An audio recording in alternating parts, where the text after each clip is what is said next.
환영합니다. Welcome to K-Culture Dive, where we dive deeper into the heart of Korean culture with K-entertainment issues, AI culture news, and today our weekly K-Sports segment. And I'm your host, Kwon So-hwa. Let's dive in. And joining me this Tuesday is our co-host, Bella Kim. Hello, Bella. Hi, Soa. And hello to everyone joining us today on K-Culture Dive. I'm Bella, back again to co-host and fill you guys all in with some exciting K-entertainment news. Let's start off with that exciting K-entertainment news. Now, Bella, yesterday we reported on another milestone by BTS, and that's regarding their upcoming album. I stress upcoming album. It's not even out yet. Yes. But we're going to talk about another big achievement. That is correct. BTS have once again proven their global power, setting remarkable records with their upcoming world tour Arirang across North America and Europe. According to their agency HYBE, all 41 shows scheduled in major cities across the two continents have sold out completely. The tour covers major countries including the US, Canada, the UK, France, Germany, and also Spain. And the impact goes far beyond the concert itself. In Paris, for example, accommodation searches increased by nearly 590% after the tour dates were announced, showing how BTS concerts are driving international travel and boosting local tourism. BTS even reached the diplomatic stage as the president of Mexico personally asked the president of Korea about hosting additional BTS concerts in Mexico. With sold-out tickets, an increase in tourism, and interest by world leaders, BTS's world tour is being recognized not just as a concert, but as a global cultural event. BTS World Tour Arirang will begin on April 25th in the U.S. I also know someone in Korea who got tickets for their concert in Germany. Oh, wow. So that's how far the BTS syndrome goes. Yes. And our next story is also on a boy group showing some global influence with one of their songs. Shout, shout, shout. Yes, ENHYPEN's Shout Out has been selected as the official cheer song for Team Korea at the 2026 Milano Cortina Winter Olympics. The song is from the group's third mini album, Manifesto Day 1. The Korean Sports and Olympic Committee explained that Shout Out was chosen for its powerful sound and also a message of unity and encouragement as well. The song will be played at stadiums, official events, and in promotional videos throughout the Olympic season. As well as the selection of Shout Out as the official cheer song, one of the members, Sung-hoon, was chosen as a torchbearer, as World Tour reported yesterday. And as a formal member of the national figure skating team's standby squad, current promotional ambassador for the Korean Sports and Olympic Committee, he plans to convey the value of challenges that connect sports and culture through the torch relay. There is now less than just a week left until the 2026 Winter Olympics kick off on February 2nd. And we're going to talk about the Olympics with Jason in a bit as well. Yes, but definitely. Really, I can't wait to shout out that song during the Olympics. Definitely. And our last story is on a Korean film that's doing great at the domestic box office. That is correct. A Korean romance film, Once We Were Us, or 만약에 우리 in Korean, has topped the weekend box office in Korea for 3 consecutive weeks, surpassing the 2 million mark. This is the strongest performance for a romantic film in 7 years in Korea. And as I checked before the show today, as of this Tuesday, the figure stood at 2.03 million. According to the Korean Film Council, the movie drew about 254,000 people just from last Friday to Sunday, securing first place. And despite strong competition from newly released blockbusters, the film has maintained a steady audience turnout, pushing its total admissions to over 2 million. Once We Were Us, a remake of the Chinese hit film Us and Them, follows Eun-ho and Jung-won, former lovers who reunite a decade later and trace the memories of their past. The film stars Gu Kyo-hwan and Moon Ga-young. The film analysts point to the film's realistic emotional tone, restrained direction, and delicate portrayal of relationships as key factors behind its continuous popularity. And with strong word of mouth, Once We Were Us is expected to remain a box office favorite for several more weeks. I might contribute to those figures later on, but thank you very much, Bella, for that, and stick around. Yes, I'll stick around. All right, and now let's go over to our AR anchor Arirang for more on the culture front. Arirang, over to you. Thanks, Sua. Here's your AI guide to the latest cultural headlines from Korea. Let's begin with our top story. The Korea Heritage Service will conduct surveys this year to gauge whether 7 folk games and activities qualify to be designated national intangible heritages. Traditional Korean folk games have gained renewed attention, particularly through the K-drama Squid Game, like Gungi, Tegi, and Pengyi. The 7 folk traditions being considered also include the Sunchang farming chants of the Gumgwa Plains, traditional brush making, the traditional Dabi funeral rites, and the customs of Simani and medicinal herb gathering.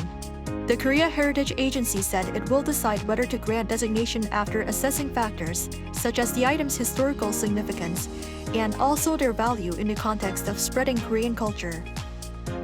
The online National Heritage Portal under the Korea Heritage Service has introduced themed content as part of an overhaul and now features the idiom 마부정제, meaning a running horse does not stop its hoofs, to celebrate the Year of the Horse in 2026.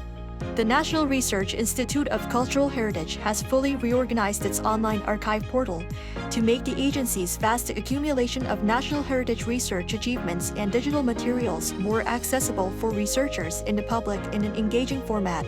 The 마부정제 will provide explanation of the flow of ancient horse-related research conducted by the agency and also feature horse-related artifacts like horse motif pottery popular from the Silla dynasty and horse armor. The National Fire Agency will launch special fire prevention measures ahead of the Lunar New Year holiday to ensure public safety. During the campaign period, which will run until February 15th, fire authorities will carry out surprise inspections of multi-use facilities, provide on-site guidance at fire-vulnerable locations, and promote public awareness for fire prevention. Safety management will be strengthened at multi-use facilities expected to see large crowds, including cinemas, saunas, large retail outlets, and accommodation facilities.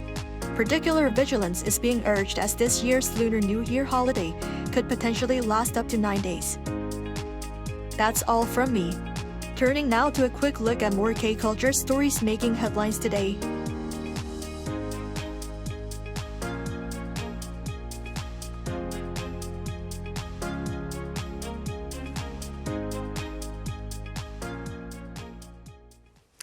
As part of our special coverage on how Korea-France relations have evolved over the past 140 years, our correspondent Oh Soo-young sat down with France's top curator of Asian art, president of Europe's largest Asian art museum, and Knight of the French Order of Merit, Dr. Yannick Lintz. Take a look.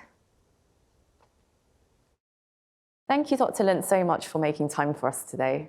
It's a pleasure for me to welcome you here in Guimet Museum.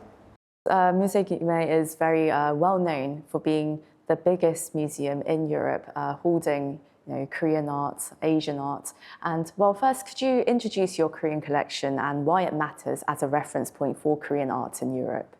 Yes, you're right. We are so lucky to have one of the most important in the world, I should say. And what is also symbolic for us is our museum opened in 1889, and 4 years later, in 1893, we opened Korean galleries. So it's really linked in the history of the museum, and it was at this time in the heart of the collection. So that's why it's of course still now, after many acquisitions, donation, one of the most important in the world, and I should say the most important in Europe. And what is also for us important, 1893 is an important date It's just 4 years after the opening of the museum, and it's 7 years after the opening of the diplomatic relation between Korea and France. So I think it symbolizes very well the importance of Korea in this museum. So from a curatorial perspective, what do you think are still maybe under-recognized by the European audience when it comes to Korean art? My opinion is that here in Europe, we don't know very well Korean art, and it's our responsibility, our mission to promote it better. That's why this year, 2026, we will have a special Korean season in Musée Guimet.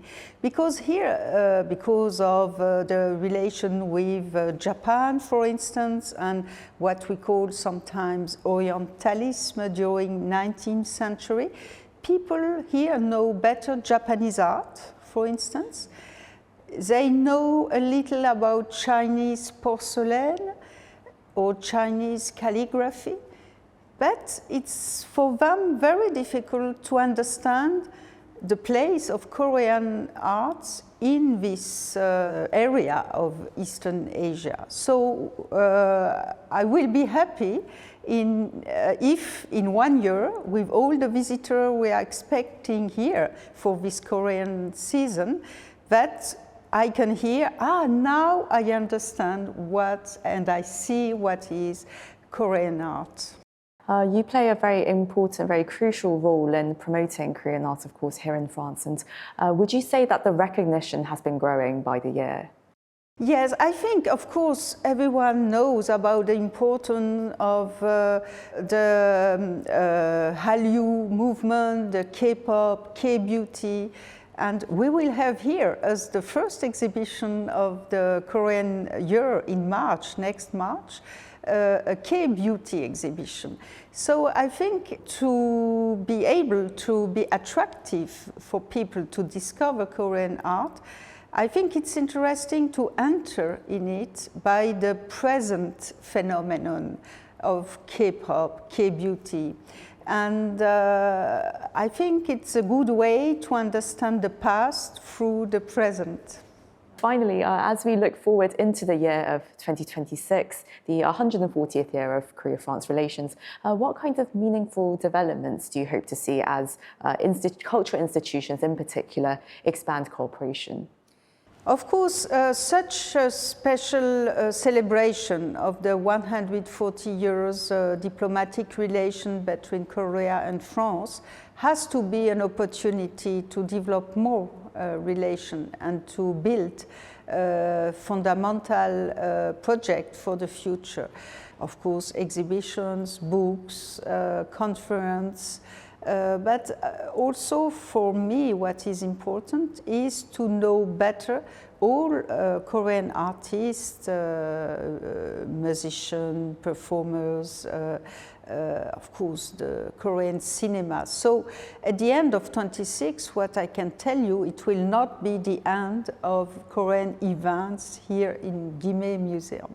I see there's more to come, and we hope to see you later in the year in Seoul. Thank you very much for your time, Dr. Lintz. Thank you.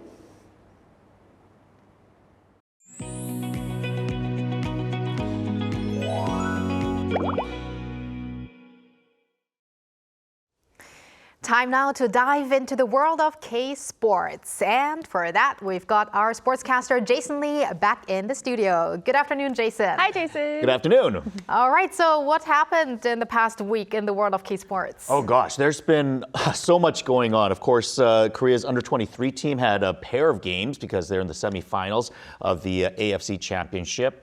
We had a goal from another Korean footballer in Europe. We had a Korean with the final round lead at this week's PGA event. Interesting appearance on a YouTube channel by Guimet, rare spotting on someone's very famous YouTube channel there. And of course, I always give a weekly Winter Olympics update with the Olympics in Italy coming up very, very quickly. Right. Sounds super exciting. So why don't we start with the Korea's under-23 soccer team who reached the semifinals of the AFC Under-23 Asian Cup. I remember I texted you, Jason, on this game. Yes. So please give us a rundown. That's right. Korea reached the final four of the Under-23 tournament. Korea lost to Japan 1-0 in the semifinals. You know, they were dominated in the first half of this game, and that's where they gave up the only goal of the game.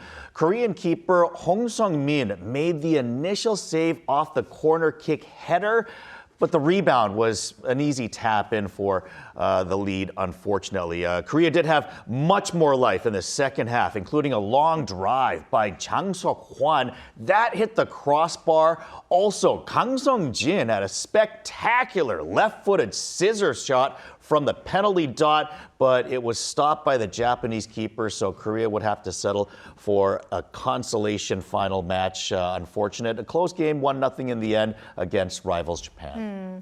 And in the other semifinal, China beat Vietnam, which meant Korea got to play against Vietnam to win the third place, which did not happen.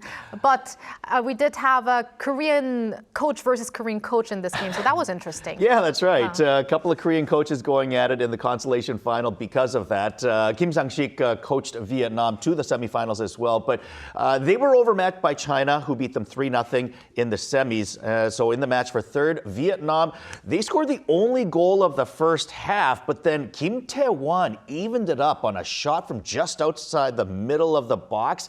Vietnam then regained the lead on a free kick in the 70th minute, but then in the 85th minute, Win Din Bak, who actually scored that free kick, he was red carded for a spike-leading tackle. And then in the last minute of injury time, Shin Min-ah evened it up. That sent the game to extra time, tied 2-2. This would actually go to penalty kicks, and after 6 straight goals for both teams, Korea's Bae Hyun-seo was stopped. So Korea would have to settle for a 4th place finish after penalty shootouts. Well, 4th place, Korea ended up with 4th place. And it's too bad that Korea didn't have Yang Hyun-jun for this tournament. But he did make another goal with his team Celtics. Yeah, you know, Korea could have definitely used Ya Hyun-jun, who has been red hot as of late. He's actually just 1 year older, so was not eligible to play, unfortunately.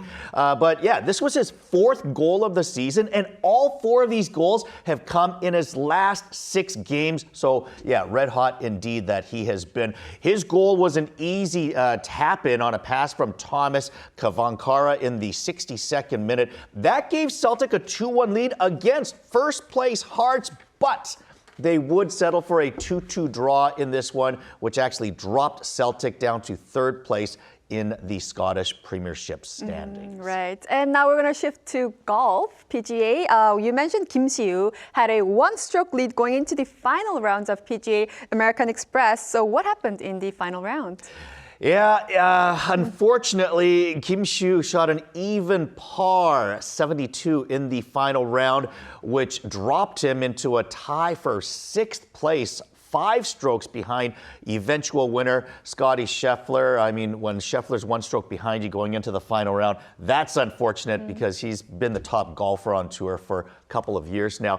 Kim Si-woo was actually looking for his 5th career win, first since 2023. He actually won this tournament back in 2021 as well, but this time he's going to have to remember this one as one that got away.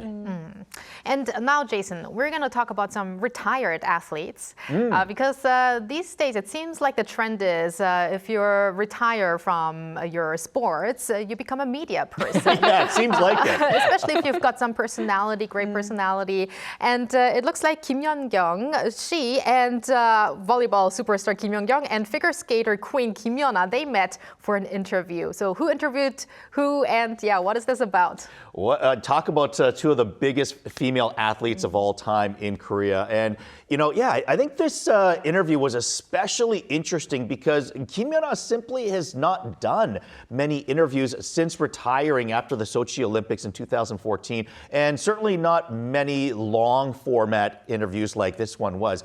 As you mentioned, this was actually on the YouTube channel of volleyball sensation Kim Young-kyung. And one of the things that I found interesting about this was her ability as a broadcaster. I know she won a Newcomer of the Year award on one of Korea's networks, and watching her comfort, her confidence during the show as an interviewer, I was very impressed with her ability. I mean, she's a great volleyball player, obviously, but she looks like she's got a very bright broadcasting career ahead of her as well. A couple of other things that I noticed was Kim Yeon-ah talking about her marriage and personal life, because hey, that's something that she simply has never discussed before. So it was interesting to see through a window into her actual personal life. Another thing that I found interesting was her talking about coaching. She brought up that, there's a very interesting point that people say when you're a great athlete, one of the greatest athletes in your sports, typically they don't make great coaches because you're so great at all these things that you've always done. You don't understand how other athletes, why can't you do this? I mean, I was able to do this so easily when I was an athlete. Why can't you do this? So it's a typical myth that a lot of people believe in, but Kim Yeon-ah was sort of debunking it as she was saying, no, I remember training so hard and doing so much of this and struggling as an athlete. I think I can better understand athletes that are going through their careers. So she was almost saying as if I think I would be a good coach, which actually caught my attention because I was like, are you trying to say that you want to coach or that you're leaving the door open to coaching? And I'm not making any predictions that she's going to become a coach someday because I don't think she's ever hinted at anything like that before in the past. But the fact that she talked about this in the tone that she did, in a positive way, as if maybe if somebody needs a figure skating coach, I might be available someday. It almost seemed to present itself in that way. So I guess we'll have to see what happens in the future, but I definitely thought that was something very, very interesting. Oh, definitely. We'll keep note of that. Who knows? Yes. And Kim Yeon-ah, in that interview, she felt comfortable than ever during the interview, right? She felt like she was more casual talking with Kim Young-kyung. So it was great to see that and all the information that she shared with us, new informations. And now speaking of Kim Yeon-ah, we want to talk about figure skater Cha Jun-hwan had a solid result at his final tune-up event leading up to the Winter Olympics. So please fill us in with this as well. That's right. This was the final figure skating event prior to the Milan Cortina Olympics. So he finished second in the event in Beijing. This was on Sunday after posting a season high 273.62. That was just 0.11 points behind the winner, Kao Miura from Japan, who took the gold. But it should be noted that other significant skaters like Ilya Malinin of the U.S. and Yuma Kageyama of Japan were absent from this event. But still a great performance from Cha. He landed all of his jumps. And it should be noted that he's actually removed one of the quads from his free skate. So originally he used to do 2 in the short program, 3 in the free skate, but he's reduced that 1 each in each of the programs. And I think he's been having problems with his skates all season long. He's had ankle problems because of this. And one of the things that he decided to do is, I'm going to take out 1 quad in each of the programs, make it a little bit easier to make sure that I can have a better chance of having a flawless skate in both of these programs. It obviously worked this weekend as it led him to almost barely missing out on the gold medal. And I think now having the confidence from having a successful skate just the week before the Olympics start, and I think leaving this impression in the minds of the judges as well, because these are subjective to a certain degree. I think this really bodes well for him going into the Olympics at the way that he's going. I think if he lands all of his jumps there, I think he should have a very good chance to place, but the fact that he's going to have fewer quads than some of the other skaters, I believe like Malinen has like 7 quads in his free skate as an example. So we'll have to see how much that affects things. Let's hope that his strategies will work for the Olympics as well. And finally, we are going to talk about the Winter Olympics. Jason, you've been giving us a preview of medal hopefuls of Team Korea. So who are you going to talk about today? Well, there's no question that Korea's most successful sport at the Winter Olympics has always been short track speed skating. Introduced in Calgary in 1988, short track has now been in 10 Winter Olympics, and Korea's been the top country in 6 of those. They've captured 26 of a possible 65 gold medals. I mean, Korea boasts more than double China's 12 gold medals as the next best country in the history of the sport. So safe to say that Korea dominates when it comes to short track speed skating. There will be 9 total gold medals at these Winter Olympics in the 500, the 1,000, and 1,500 meters in both men's and women's. And then there will also be the 3,000-meter relays for both men and women, plus a mixed relay of 2,000 meters. The most prominent names for Korea would be Choi Min-jung and Shim Seok-hee, who have already captured 5 gold medals, 3 silvers, and 1 bronze between the 2 of them in previous Olympics. They easily make Korea the favorites in the women's 3,000-meter relay in particular, but both are also top medal favorites in each of the 3 women's races as well. All right, the countdown for the Winter Games is on. Can't wait for next week to talk more about sports. And yeah, thank you, Jason. See you next time. Look forward to it. And thank you, Bella, as always. We're going to see you back on Thursday. Yes, I'll see you back Thursday. Thanks for watching and your interest in everything K-culture. Please tune in again tomorrow, 2 p.m. Korea time. Keep diving.